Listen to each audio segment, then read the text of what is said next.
جب مجھے اپنے دل میں یاد کرتا میں بھی اسے اپنے دل میں یاد کرتا ہوں. جب میرا بندہ کسی محفل میں میرا ذکر کرتا ہے میں اس سے کہیں بہتر محفل میں اس کا ذکر کرتا ہوں.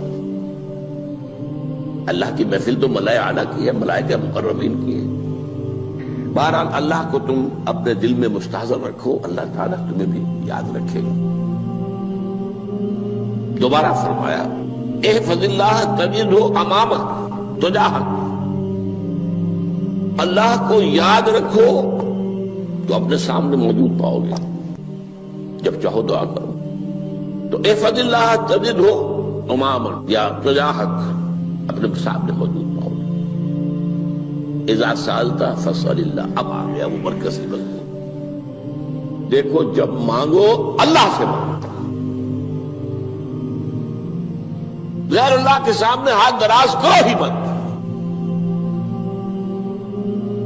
ایک حدیث میں آتا یعنی حرام نہیں ہے، دنیاوی قواعد اصول قوانین کے تحت کسی سے مدد چاہنا، کوئی سوال کرنا حرام نہیں ہے. آپ سوال کریں، مدد لیں، اسی پر دنیا قائم ہے، ایک دوسرے کے ساتھ تعاون کے ساتھ. لیکن اونچا مقام کیا ہے؟ کسی سے سوال مت کرو سوائے اللہ. یہاں تک کہ جوتے باندھنے کا تسمہ تمہیں درکار ہے تو بھی کسی سے مت مانگو، اللہ سے مانگو. کیا پتہ اللہ کس کے دل میں ڈال دے اور وہ آ کے تمہیں تسمہ پیش کر دے. ہوتا ہے ایسا، بس اوقات ہوتا ہے. جو اللہ کے ساتھ لو لگا کر رکھنے والے ہیں ان کے تو ایسے واقعات ہوتے ہیں کہ دل میں ایک بات آئی اور اس کے بعد وہی بات جو ہے وہ کوئی شخص آ گیا اور اس نے وہ بات پوری کر دی. کیونکہ لوگوں کے دل جو ہے وہ تو اللہ کے دو انگلیوں کے مابین جو چاہتا پھر دیتا. کیا پتہ اللہ کسی فرشتے کو انسانی شکل میں بھیج دے. آتا ہے فرشتہ، آتا ہے انسانی شکل میں، آپ کی تکلیف کو رفع کر دے، آپ کی ضرورت کو پورا کر دے.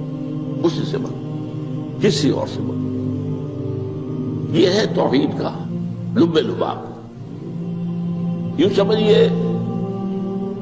اسلام کی جڑ کیا ہے؟ ایمان.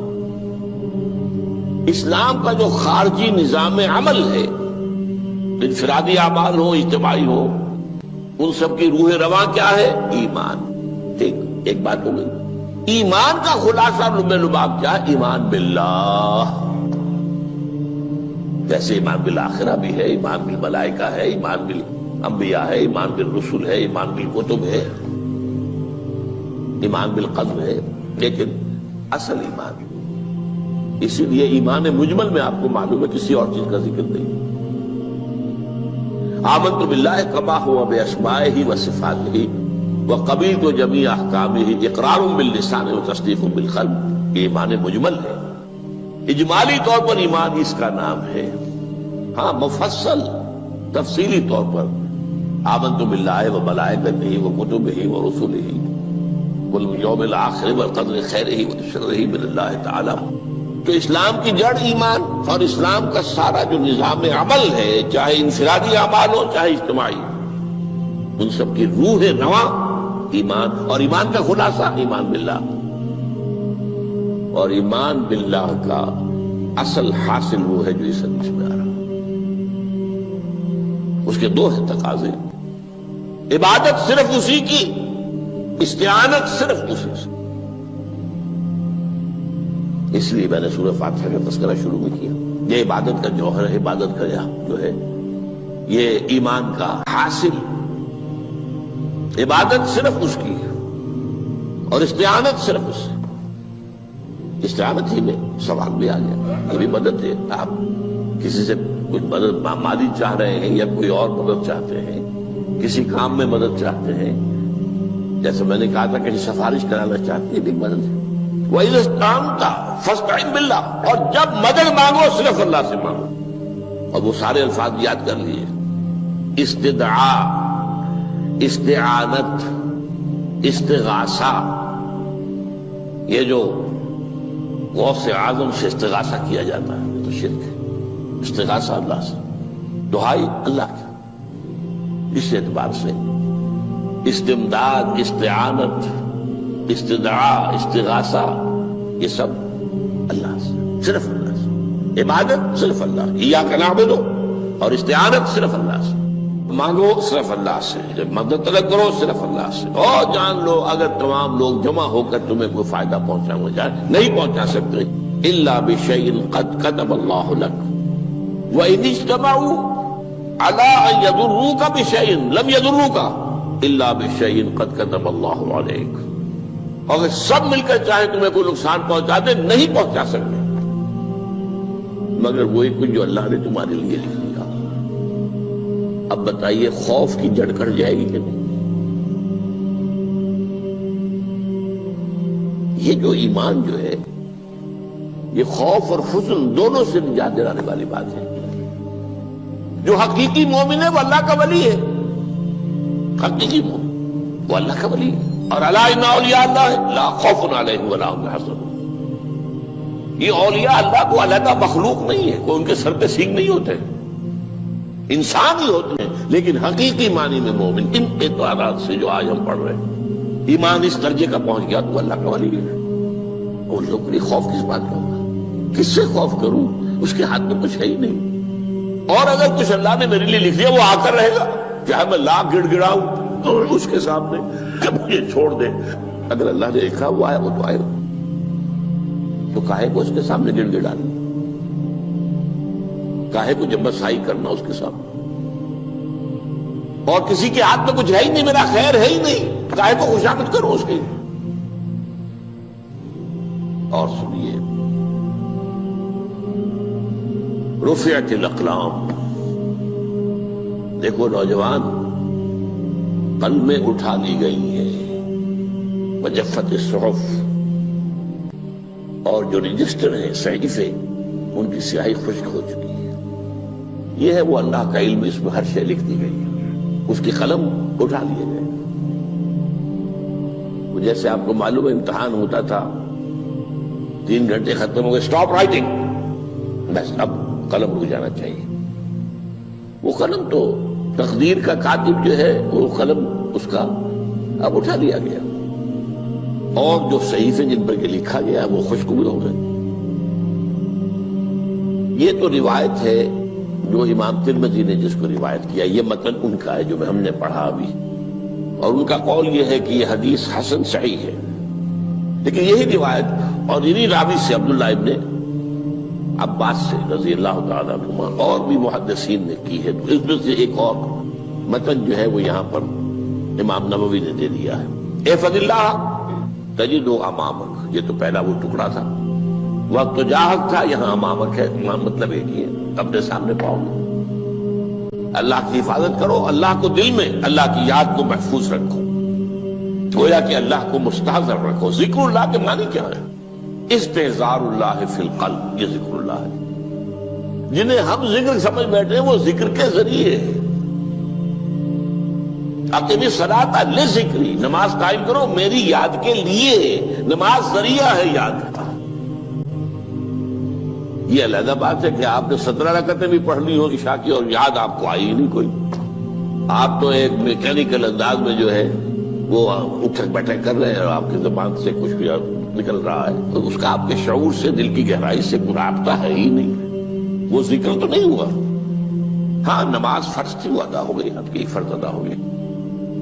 تو جنہیں ہم نے ذکر سمجھا وہ ذرائع ذکر ہے، اللہ اللہ سبحان اللہ زبان سے، یہ تاکہ اس کے نتیجے میں وہ ذکر حاصل ہو جائے۔ استحضار اللہ فی القلب، ذکر کے معنی ہے استحضار اللہ فی القلب۔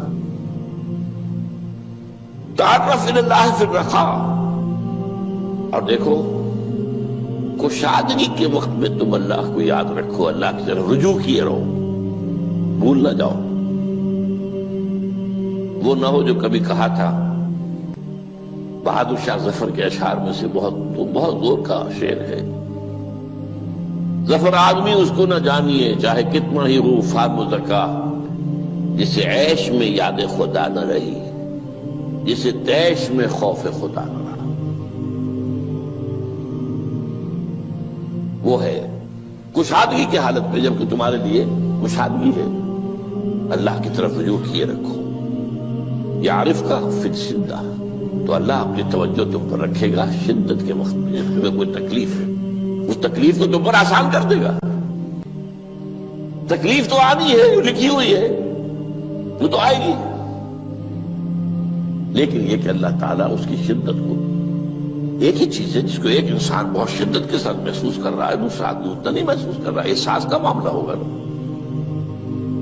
وہ تو اصل میں اگر انسان کی نرز کٹی ہوئی ہے تو احساس ہوگا ہی نہیں، سرے سے ہی نہیں ہوگا۔ تو اس اعتبار سے اللہ تعالیٰ تمہارے لیے اس شدت کی کمی کر دے گا۔ وَاعْلَمْ أَنَّمَا أَخْطَأَكَ لَمْ يَكُنْ لِيُصِيبَكَ، اور جان لو جو چیز تم سے چھوٹ گئی ہے، رہ گئی ہے، وہ ہرگز تمہیں ملنے والی نہیں تھی۔ اب آپ نے کسی ملازمت کے لیے درخواست دی ہے، درخواستیں مانگی گئی ہیں، اپنی سی محنت کر لی، نہیں ملی ملازمت، اب آپ بیٹھے ہوئے افسوس میں، رنج میں، غم میں، فلاں نے یہ کر دیا، فلاں نے یہ کر دیا، وہ فلاں جو ہے بڑی تکڑی سفارش لے آیا تھا، فلاں نے رشوت دے دی۔ چھوڑو میاں اس کو، وہ تمہارے لیے نہیں تھی۔ کاہے کو اپنے ذہن کے اندر یہ کھچڑی پکا رہے ہو بیٹھے ہوئے؟ خواہ آپ شاید سوء ظن میں بھی مبتلا ہو رہے ہو، کسی نے نہ رشوت دی اور آپ سمجھتے ہو کہ رشوت دی ہے اس نے۔ یہ ساری چیزیں جو ساری سیئات، ان کی جڑ کٹ جائے گی۔ وَاعْلَمْ أَنَّمَا أَخْطَأَكَ لَمْ يَكُنْ لِيُصِيبَكَ وَمَا أَصَابَكَ، جو چیز تم پر آ گئی، لَمْ يَكُنْ لِيُخْطِئَكَ، ہو ہی نہیں سکتا تھا کہ وہ تم پر نہ آ۔ یہ کر لیتا تو ہو جاتا، شاید یہ کر لیتا، میں نے ٹیکا پہلے لگوا دیا ہوتا تو یہ بات نہ ہوتی۔ بھائی وہ جو ہونا تھا وہ ہونا تھا۔ اب یہ وہ چیز ہے جس سے انسان میں کیفیت پیدا ہوتی، تسلیم و رضا۔ ہم بھی تسلیم کی خو ڈالیں گے، بے نیازی تیری عادت ہی صحیح، اے اللہ جو تو نے چاہا مجھے قبول ہے۔ اسی لیے میں نے آپ کو آیتیں سنائی سورہ تغابن کی، ما اصاب من مصیبت الا باذن اللہ، کوئی مصیبت نہیں آتی مگر اللہ کے اذن سے۔ وَمَن یؤمن باللہ یہدی قلبہ، جو اللہ پر ایمان رکھتا ہو اللہ اس کے دل کو ہدایت دے دیتا ہے۔ ہدایت کس بات کی؟ تسلیم و رضا۔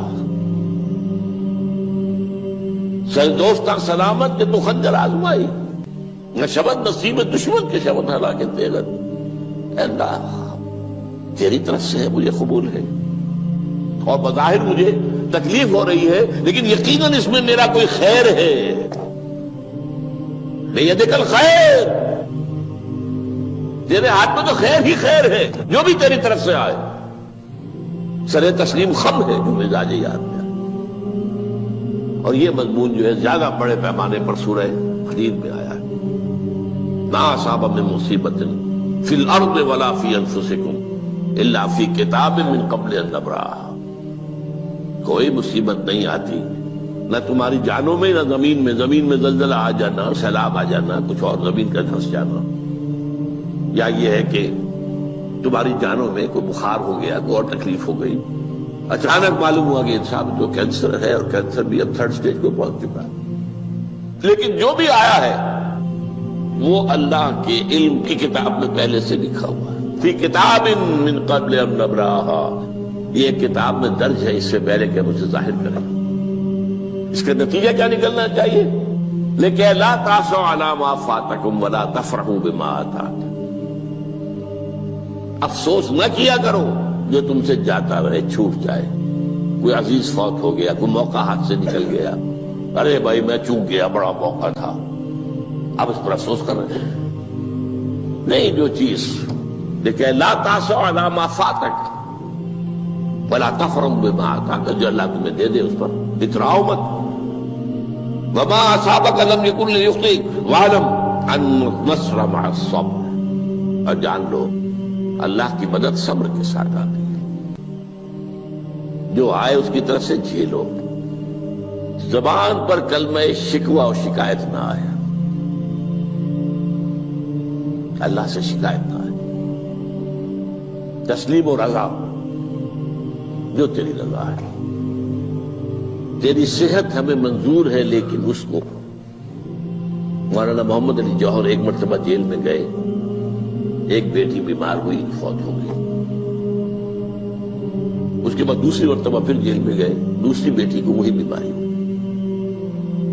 جیل میں اطلاع ملی کہ بیٹی کو یہ بیماری ہو گئی ہے، تو خط لکھا ہے اشعار کی شکل میں، کا آخری شعر یہ ہے: تیری صحت ہمیں منظور ہے لیکن اس کو نہیں منظور تو پھر ہم کو بھی منظور۔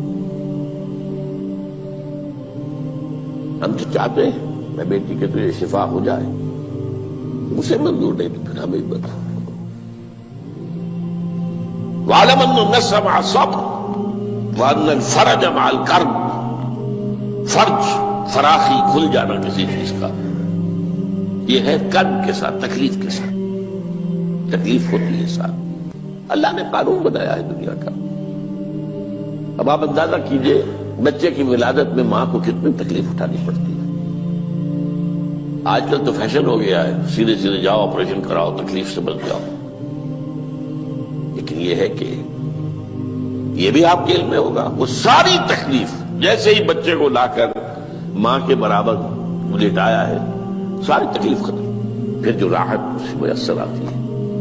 ان الفرج مع الکرب وان مع العسر یسرا، اسی لیے میں نے وہ آیتیں بھی پڑھی تھی، ان مع العسر یسرا، ان مع العسر یسرا۔ اس دنیا میں یہ اللہ نے نظام بنایا ہے، سختیاں جھیلنی ہی ہوں گی۔ لقد خلقنا الانسان فی کبد، ہم نے انسان کو پیدا کیا مشقت کے اندر، مشقت تو کرنی پڑے گی۔ کسی کی جسمانی مشقت زیادہ، کسی کی ذہنی مشقت زیادہ، مشقت سے چارہ کسی کو نہیں۔ تو یہ ہے ان مع العسر یسرا ان مع العسر یسرا۔ بارک اللہ لی ولکم فی القرآن العظیم ونفعنی